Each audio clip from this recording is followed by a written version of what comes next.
It started almost 2 miles directly behind us over our ridge.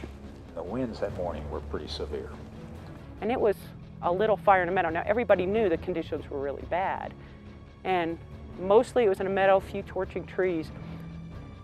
And we were doing what firefighters do. You're anchoring it at the head of the fire, coming around it, trying to cut it off. And it got into the trees at the edge of at the other side of the meadow. And it just blew up and the wind hooked it. Yeah. And it shot up that ridge and then it went 5 different ways. Right from that point. Within 5 hours, it grew from 2 acres to more than 3,000 acres, and it continues to grow. Pretty soon we're all going, we need to start evacuating. This is not what we need to be doing. It's not going to help us to have a fire line here when the fire's running that way. So we moved into evacuation mode pretty quickly, and the rest of the day, that's all we did. For the first 24 hours, we were in reactionary mode. That's all we could do. And our goal was to get people safe. And by and large, we did that. That day was very stressful because we had just gone through another fire and possible evacuation, and I was wiped out from that. Because I know I didn't have a lot of time. It wasn't like I was going to start going through the drawers looking for, which shirt I want to bring in. And you don't do that. It's like get the documents, get the pictures, and get out. The heat coming up the canyon was unbelievable. I've never felt such intense heat. By the time we got up here, I mean, we were passing cars, were flying down, people with horse trailers flying down, up and down the canyon. It was just like a highway. I grabbed my cat carrier and threw my 2 cats in the cat carrier and loaded them in. And my friend said, well, what do you want to get? And I remember standing in my house and just looking around, and I just broke down. I said, I don't know what to get. And we got the reverse 911 call, which said, you have 5 minutes to leave, and it's a mandatory evacuation. Evacuation will be difficult and may become impossible. And I was literally carrying a chainsaw to my truck, and Leslie comes running out of the house. And it was just unreal. I just dropped everything. And we were like robots. We just walked to the cars, got in the cars, and drove away. And then now we were starting a little bit more fighting the fire because now all the people from the area were evacuated. But by that time we were extremely tired, and now we were running really thin on people. A lot of people already had gone because it was late. A lot of the people were asked to do things outside their comfort zone due to how thin the resources were stretched.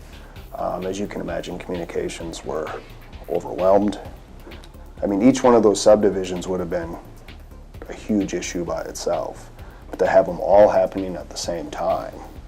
We went around with the ambulance with the loudspeaker announcing, you need to evacuate now, the fire's in Poudre Park. So a lot of that, the very first hour of evacuation, and then it was just game on firefighting from there. We were pretty much on our own for that first night, which is totally atypical, because everyone was over in Risk Canyon helping them out. When it first came down through Falls Creek, it was ugly. It was a mean, ugly dragon that it pushed through, and there wasn't enough resources in the world that would have saved any of those homes, especially being on a dead-end road with the conditions of the road. It took almost 2.5 hours to drive from one side to the next. So by the time you would try to gather situation awareness of what was happening, it's changed very drastically just due to the time. And when we had the same 100 and some responders on 3,000 acres, the same 100 and some responders were now on 40,000 acres. So everybody was spread very thin, and that's where the decisions got made that, hey, we're not going to go down that road, we're not going to go in these areas, we're not going to do certain things just because we don't have the resources and due to the current burning conditions. At 9:03, I got a phone call from one of the firefighters who's a friend of mine, and he told us that we had lost our home. He said that it was a wall that was 200 feet flames above the house, coming at 30 to 40 miles an hour, and he said nothing was going to prevent that fire from taking our home. When I was a professional firefighter in California, I was hired to do a job, and so consequently, we'd have a fire, I would respond to the fire, I would put the fire out, and I would inform the folks, unfortunately, that you've lost your home or whatever, and typically that wasn't my job unless it was a single family residence that was on fire. Here in the canyon is different. You know, I have a personal relationship with the people that live here. They're my friends, my neighbors, and to watch their homes burn was very painful for me. You know, you can still see I'm still worked up about it. One other thing that I think was important was the connection between the officials and the community. Those meetings we had at the evacuation center were very personal. They weren't a bunch of people listening to a bunch of officials. They were people interacting on a very personal level. And I think that was useful. So that was led by the sheriff, you know, by those local officials. Having us be the eyes and ears of the community, however that came about, was very important, I think. You're very, very hopeful, and you cling to everything. Like when we would go to the evacuation center for their briefings, I don't think I missed a one. And I would go to them and listen carefully and listen to what the fire was doing. And these poor fire guys, the Poudre chief here in town, the Risk Canyon chief, and as well as Sheriff Smith, these guys are just working day and night. And they even were trying to ask us if they could not have these briefings, but it's all you have to cling to. The briefing is all you have. So, you know, so you needed that. And so we pleaded with them to do that, and they continued to do it, even though it meant 3 or 4 hours for them to leave the mountains, come, talk to us, take questions, and then get back to their post. And in that 3 to 4 hours, you know, much could have happened. So what we ended up doing is after the public meeting, we would break out into breakout groups. Each subdivision would have a separate room. We felt that the community would be good together to know.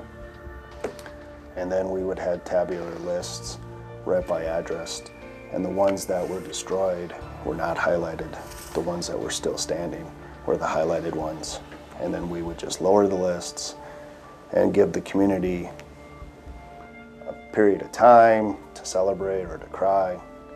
And then I would walk in, and if they had further questions, since I had the master lists, explain what would happen. Why was the community of Fort Collins so supportive? I don't know that I can answer that question. Maybe it's just the nature of the people. Maybe it's just sitting there every day and seeing this massive glow next door. I don't know. But I do know that the firefighters responded. The people in the area really came together and were very giving. One of the local volunteer organizations opened up the Mervyn Center and put a crew in there that just accepted donations. We were able to get clothing, shoes, furniture. Some of the stores donated. The restaurants giving, you know, free meals. I mean, that's such a common story. You know, we had 3 or 4 restaurants give us free meals, but I heard stories of almost every restaurant giving out free meals to people that who had gone through this. The outpouring of support from the community and other cities, individuals I didn't even know, businesses, the school district. Red Cross and the Salvation Army, and then the CSU and the Larimer County, all kicking in for all this other recovery stuff, and the Home Depot and Lowe's of the world, and everybody just came together. They came together for us. We threw everything we had at that fire to keep it south of the river. Lots of really effective aviation and dedicated pilots doing what they could, as well as a whole bunch of hard-working firefighters, and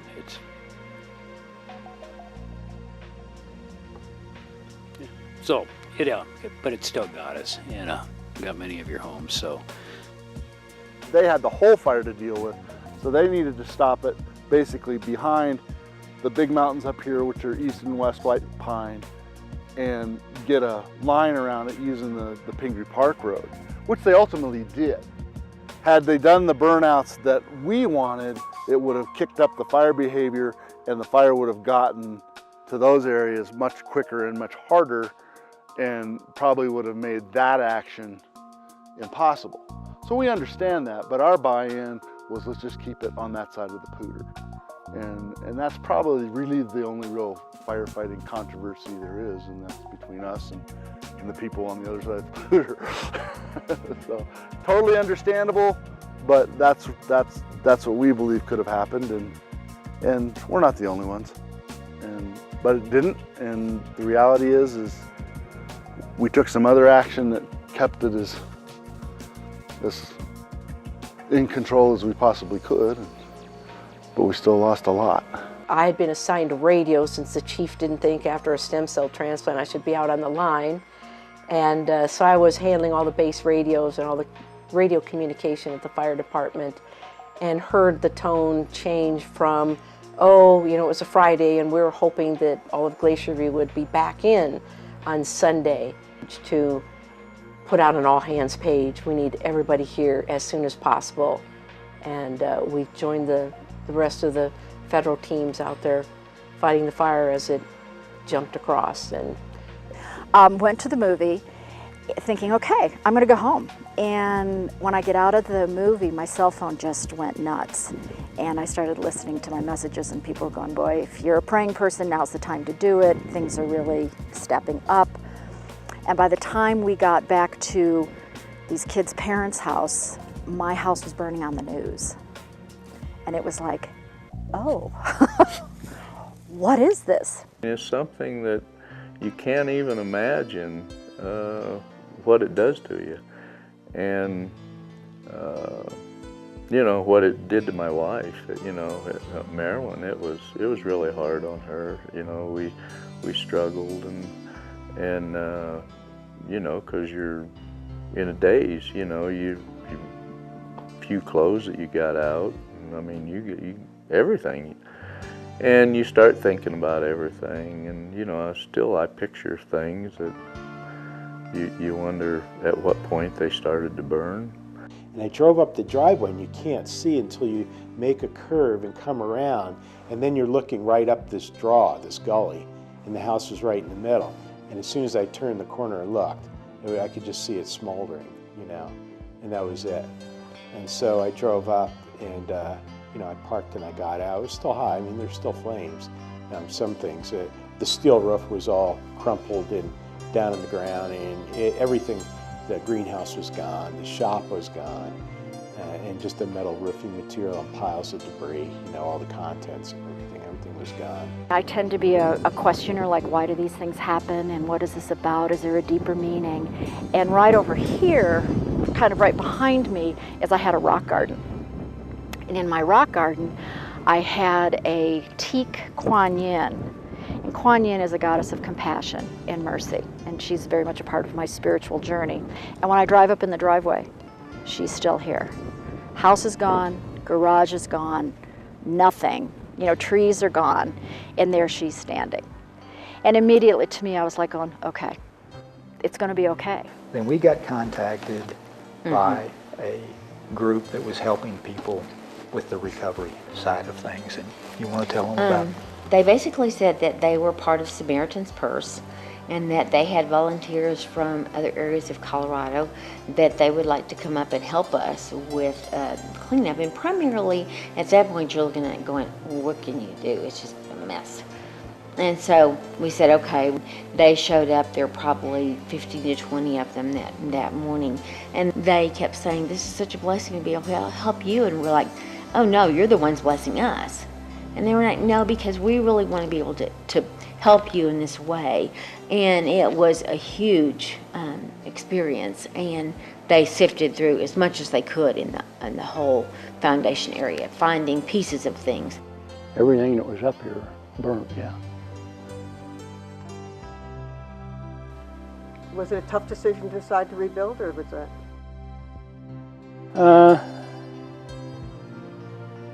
There was a good bit of thought went into it, but there wasn't much decision there on what you do. Now I'm sitting on 40 acres of pretty worthless land with a couple 100,000 black toothpicks. I don't know a person up there that didn't lose something. Everybody lost something. Dealing with the insurance company has probably been the most difficult thing for a good many of us. The hard part mentally of this whole thing was not losing the house per se, or losing clothes, or losing ski equipment or outdoor gear. It wasn't losing it. It was sitting down 6 months later and remembering what I lost and then writing it down. And in the beginning, I could only do this like 15 minutes at a time, and then my mind would just go, it was too hard, it was too hard. It's not just listing them, you got to list where you got them, the date you bought them, how much you paid for them, and replacement cost. I found out all this and it made me mad, because, we've been paying our premiums to our insurance company for years and years. And so I sat down and I emailed a letter to the governor, the insurance commissioner, state representatives, and state senators. And, voicing my opinion on this thing and the complications that it's causing so many people. And, it wasn't just us. There were 281 homes here in Larimer County that burnt in that fire. Think about this from a homeowner's perspective. You just lost your home. You just found out you were 30% underinsured, minimum. The average was 50% underinsured. So now you don't have enough money to rebuild, and here's this little group that comes along and says, build safer and stronger and smarter. Well, you don't have enough money to build safe and sanitary. But we're gonna help you, we say. And then you get some plans and you come to this meeting and you've got 50 professionals that are taking apart your building plans and they're writing notes on it and suggestions so you can build better. It all happened because of Larry, my contractor. He had heard from mutual friends that the house was gone. And he called me and said, I'm there for you. He got all kinds of other people that I know that are in the construction range, and then the important Northern Colorado Rebuilding Network. What they were able to provide was tremendous because there were architects and structural engineers and people who could look at these plans and say, yeah, that looks pretty good, and maybe you want to rethink this, and have you thought about that, and what about this? And so then we'd go back and change things and fix things again, and then he'd bring it to another meeting and get all of that marvelous input. And then I discovered way late in the game, Northern Colorado Rebuild and long-term recovery and everything else, and was lucky enough to get assistance from them. And it's all just more or less played out since then. There were a couple different types of volunteer efforts. Some were more general, that the word would go out that, okay, somebody needed help doing something and needed a lot of manpower. And then there were some other instances where individuals really needed help from beginning to end and kind of became pet projects of the group and were ongoing efforts. Okay, here we go. Once, twice, thrice. 1, 2, 3, go! 1, 2, 3. One more. 1, 2, 3. Are you guys clear on the roof? Come on, Tim. 2, 3. Yeah! Easy. And it affected each individual differently. I guess I feel really lucky. The crazy fire, it burned the house, it skipped the carport, then it jumped to a funky garden shed that needed some attention anyway, but then it didn't burn the outbuildings. My meadow was there. The biggest trees on my whole property are right out this view, and so the view looks the same. we really feel strongly that chances are pretty high that something like happened with the High Park fire will happen again here, and I don't want to be here to see it. So now we live in Western Washington, where it's cool and rainy. And there might be a volcano or an earthquake. Or a tsunami. At least there most likely won't be a fire. And that's really for us, when you take it all the way down to the visceral level, we just can't do fire anymore. We just can't do fire. Yeah. There's still some things that are up in the air. One thing I know I'm not going to do, I'm not going to rebuild a year-round house up there. Pretty much decided that, you know, and I do still want to put a getaway cabin on the property. I still own the property. It's still burned over. You know, there's probably, I can count the number of green trees on the property probably on one hand, you know, and but I still like it up there a lot. And the grasses came back in the last couple of years, and some of the flowering plants, and I think it's just really, really cool watching it come back. And so we got a new bill passed. It was signed into law May 10th of last year. One of the biggest things in this fire is people were so underinsured. And so one of the things that got passed in this new bill is every 2 years now, the insurance company has to give you a replacement cost value of your house. You really learn to appreciate a community when you're having a disaster, and we've had one right after another, and so we appreciate our community probably a lot more than a lot of people right now. But I don't know if you ever really recover from it. I think it's always part of you. You were part of it. It was an experience, and in a way, I don't think you want to recover from it. I think it's now just, it's part of your life, and it's part of who makes you are, and it's part of all your decisions you're going to make going forward. That was a tough year for us, between the two major fires and a major flood. But we survived, and we will go on. Thanks to a lot of good people.